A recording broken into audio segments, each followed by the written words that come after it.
Hello everyone, welcome back to my channel. কেমন আছেন আপনারা? আশা করছি খুব ভালো আছেন। আমি অনেক ভালো আছি। যেদিন এই ব্লগটা শেয়ার করি জন্মাষ্টমী সবাইকে জানাই অনেক অনেক শুভেচ্ছা ও অভিনন্দন ও ভালোবাসা। তো আজকের ব্লগটি এখান থেকে শুরু করছি। আশা করছি আপনাদের ভালো লাগবে। ভিডিওটি এই পর্যন্ত দেখার অনুরোধ রইল। ঘড়িতে বাজে প্রায় সকাল 5টা। উঠেছি তাড়াতাড়ি, কারণ আজকে সকাল থেকে ঠাকুর ঘরের অনেক কাজ রয়েছে, তাই বেশি না দেরি করে চটপট করে ঠাকুর ঘরের কাজগুলো একে একে সেরে নিই। প্রথমেই ঠাকুর ঘরটা ভালো করে পরিষ্কার পরিচ্ছন্ন করে নিয়েছি, আর তারপরে আমার গোপু সোনাটাকে স্নান করাবো। ওর আগের ড্রেসগুলো সব কিছু খুলে খালে ভালো করে ঘি মধু দিয়ে চন্দন দিয়ে গঙ্গা জল দিয়ে খুব সুন্দর করে স্নান করাচ্ছি, কারণ আজকের গোপুর জন্মদিন, আর ওর জন্মদিনে ওকে একটু সুন্দরভাবে পরিবেশন না করলে হয় বলুন তো? প্রত্যেকের তো আশা থাকে না যে আমার জন্মদিনে আমি খুব সুন্দর করে সাজবো গুজবো, আর এখানে ওর বা কী দোষ, তাই না বলুন? তো যাই পার হোক, এখানে আমার গোপু সোনাটাকে ভালো করে মধু দিয়ে স্নান করিয়ে দিচ্ছি। তারপরে ওর জন্য একটা সুন্দর ড্রেস আছে, সেটাকেও পরিয়ে দেব। গঙ্গা জল দিয়ে ভালো করে স্নান টান করানো আমার হয়ে গিয়েছে। এবারে একে একে ওর জামাগুলো সব দিয়ে দেব। আসলে এই দিনটা আমরা বাঙালিরা সারা বছর ওয়েট করি, যাদের বাড়িতে গোপাল সোনা রয়েছে। এই দেখো, ওর জন্য খুব সুন্দর একটা ড্রেস বাবা কিনে এনেছিলেন, খুব সুন্দর লাগছে। প্রথমে কালারটা পছন্দ হয়নি, তারপরে যেই দেখলাম ওকে আমি ড্রেসটা পরিয়েছি, ও মা কি সুন্দর লাগছিল। আর পুরো ফাইনাল লুকটা আপনাদের সঙ্গে আমি শেয়ার করছি। খুব সুন্দর লাগছে না বলুন ওকে জামাটা পরিয়ে? তারপরে আর কি, ওর জন্য আমি দুটো কানের কিনে নিয়েছিলাম, সেই দুটোও পরে দিয়েছি। গাছে ফুটে রাখা ফুল দিয়ে একটা ছোট্ট মালাও গেঁথে দিয়েছিলাম ওর জন্য। আর এই হলো আমার গোপু সোনার ফাইনাল লুকটা। হ্যাঁ, মাথার পাগড়িটাও কেমন হয়েছে অবশ্যই কিন্তু বলতে ভুলবেন না। এই যে ওর ফাইনাল লুক কেমন লাগছে কিন্তু অবশ্যই বলবেন। এই মালাটা আমি আমাদের গাছের তোলা ফুল দিয়ে ভালো করে ওর জন্য গেঁথে দিয়েছি। আর এই যে কানে দুটো দেখছেন, ওটাও কিনে এনেছিলাম, যে কানে দুটো পরে দিলে খুব সুন্দর লাগবে। দেখুন কত সুন্দর মুখটা লাগছে, আর কত খুশি হয়েছে যে আমার জন্মদিনে। ঠাকুর ঘরের অর্ধেক কাজ কমপ্লিট করে চলে আসি ভোগ রান্নার দিকে, কারণ আমাদের 5-6 রকম ভাজা হবে, আরও অনেক কিছু রান্না হবে। তার জন্য একে একে করে দিলাম। প্রথমেই আমি এখানে বিনস কড়াই ভাজা করে নিচ্ছিলাম, আর তারপরে একে একে বেগুন ভাজা, আলু ভাজা, এখানে রয়েছে ঢেঁড়স ভাজা। এই রান্নাগুলো একে একে সবটা করে নেব। তো আপনারা ভিডিওটি দেখতে থাকুন। ভোগ রান্না করতে আমার না ভীষণ ভালো লাগে জানেন। আজ হচ্ছে কি জন্মাষ্টমী, তাই ভোগের রান্না এখন বসিয়ে দিয়েছি। সবে একরকম ভাজা হয়েছে, এখন অনেক রকম আইটেম হবে, তো সবটাই আপনাদের সাথে শেয়ার করবো। এই যে দেখুন ভাজা চলছে।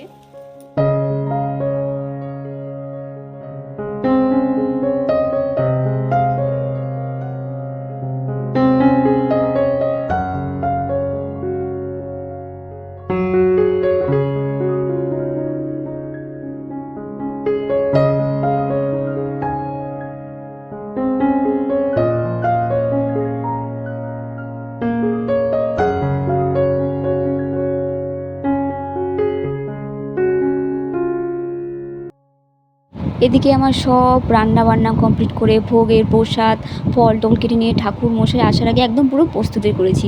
এখানে বানিয়েছিলাম ঢ্যাঁড়স ভাজা, আলু ভাজা, 5-6 রকম শাক ভাজা, ডাল সিদ্ধ, আর এইখানে পোলাও করেছিলাম, তালের লুচি করেছিলাম, তালের বড়া যেটা গোপাল সোনার সব থেকে পছন্দের, যেটা ছাড়া জন্মাষ্টমী হয় না, করেছিলাম নারকেল নাড়ু, সুজির পায়েস, আর এই যে এখানে মিষ্টি দিয়েছি দই, ছানা, মাখন, ক্যাডবেরি, ও যা যা খেতে ভালোবাসে সব দেয়া হয়েছে।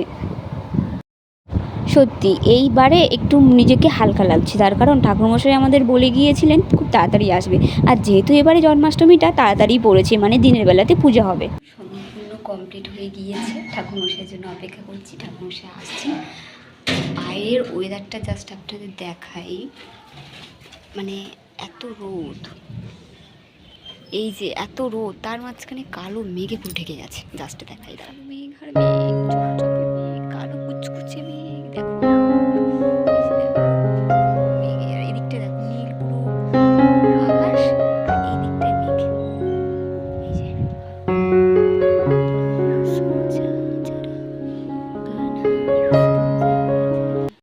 A few moments later. তো এই যে ঠাকুরমশাই আমাদের চলে এসেছে। উনি এসেছে প্রায় বিকাল 3টে নাগাদ এসছেন, অথচ আমি অনেক আগেই পূজার সব জোগাড় করে ওনার জন্য অপেক্ষা করছিলাম। আর এখানে উনি চলে এসেছেন, আর ওখানে দুটো বেলুন রাখা ছিল, বলছে গোপাল কি বেলুন খেলবে? আমি বলি হ্যাঁ, জন্মদিনে তো খুব বায়না করছিল, তাই বেলুন নিলাম। আর বেলুন কিনতে গিয়ে না, সত্যি কথা বলতে আমি বেলুন খুব একটা পাইনি, তার কারণ সব বেলুন শেষ হয়ে গিয়েছিলো আর আমার ওটা কিনে আনতে ভুলে গিয়েছিলাম, বাবাকেও বলা হয়নি। আর তারপর দোকান থেকে তিনটে এনেছিলাম, একটা ফেটে গিয়েছিল আর তারপরে দুটো ছিল। আর এদিকে ঠাকুরমশাই পূজাতে বসে গিয়েছেন, তো চলুন উনি ততক্ষণ পূজা করুক।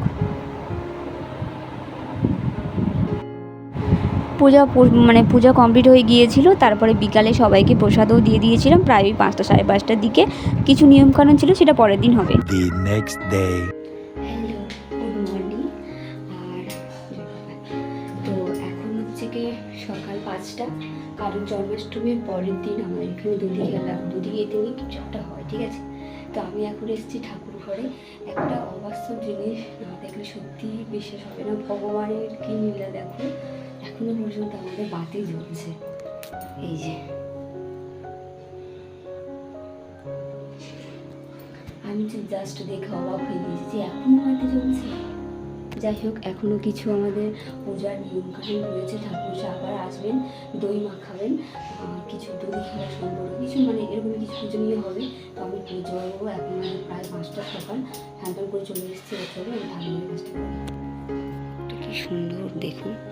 চলুন আমি ভোগের থালা বাসনগুলো মেজে নিয়ে দেখুন, গাছেও ফুল সুন্দর ফুটেছে। চলুন একটু করে নিই। আজকে সকালে উঠে মনটা দেখে পুরো ভারী হয়ে ভালো হয়ে গেল। এই যে দেখুন কত সুন্দর গাছে ফুল ফুটেছে। আর আমাদের গাছে না প্রায় এরকমই খুব সুন্দর সুন্দর ফুল ফোটে। খুব একটা ফুল গাছ লাগানো হয়নি, কিন্তু যে কটা রয়েছে একদম গাছ ভরে ভরে ফুল ওঠে। আর এই যেখানে টগর ফুল দেখছেন, এটাতেও খুব ফুল, আর এই বেল ফুলটাও খুব ভালোভাবেই ফুটেছে। আর হ্যাঁ, এই যেটা বলছিলাম, সকালে আজকের হচ্ছে কি যেহেতু আগের দিন জন্মাষ্টমী ছিল, তাই পরের দিন নন্দ উৎসব হয়। নন্দ উৎসব আপনারা তো জানেন কি হয় না হয়, আমি তো আগে জানতাম না। তো দেখলাম এখানে সব বাচ্চারা খুব সুন্দর করে রাধাকৃষ্ণ সেজে নাচ করছে, সব ঠাকুর নিয়ে ঘুরছে। তো এগুলো দেখে আমিও সত্যি কথা বলতে আমিও থাকতে পারলাম না, আমিও ওদের সঙ্গে গিয়েছিলাম। তো তারপরে এই যে এখানে যা যা নিয়মকানুন ছিল সেগুলো করা হলো, যেটার জন্য পরের দিন ঠাকুরমশাই এসে আবার পূজা করেছিলেন। তো এখানে দই দিতে হয়, ওদের যে সামনে দুটো ঘট রয়েছে বাঁকে, ওখানে দই দিতে হয়, প্রত্যেককে তালের নাড়ু দিতে হয়, খাওয়াতে হয়। আমি সেগুলোই করছিলাম। আর কত সুন্দর সবাই দেখুন, ছোটো ছোটো পুচকি পুচকি বাচ্চারা শাড়ি পরে সুন্দর করে নাচছে, আমার তো খুবই ভালো লাগছিল। আচ্ছা, আপনাদের ওখানে কি এরকমই নন্দ উৎসব পালন করা হয়? এখানে অনেকেই আরও বড় বড়রা আসে, যেহেতু এরা খুবই ছোট বাচ্চা, এরাও বেরিয়েছে, সব আলাদা আলাদা ভাগ করেই বের হয়, যার যেরকমই মনে থাকে। তো যাই পারি হোক, খুব সুন্দর লাগছে এদের দেখে। আর আমি সত্যি কথা বলতে আমি এদের দেখে আমার এত ভালো লাগছিল। আগে ছোটোবেলায় আমরাও বেরোতাম এইভাবে, যারা বড়রা সাজতো তাদের সঙ্গে যেতাম। এগুলো দেখে আমারও এত মনে হলো আমি ওদের সঙ্গে বেরিয়ে পড়েছিলাম। তো সেখানে ভিডিও করা হয়নি। তারপরে দেখছিলাম এরা কত সুন্দর নাচ করছিল, মুখের ছন্দে গানও গাইছিল। তো তারপরে চলুন তাহলে এই অবধি জন্মাষ্টমী সবটা ফুটেজ আপনাদের সঙ্গে শেয়ার করলাম। কেমন লাগলো অবশ্যই জানাতে ভুলবেন না। সবাই ভালো থাকবেন, সুস্থ থাকবেন, সাবধানে থাকবেন। দেখা হবে খুব শিগগিরই পরের একটি ব্লগে।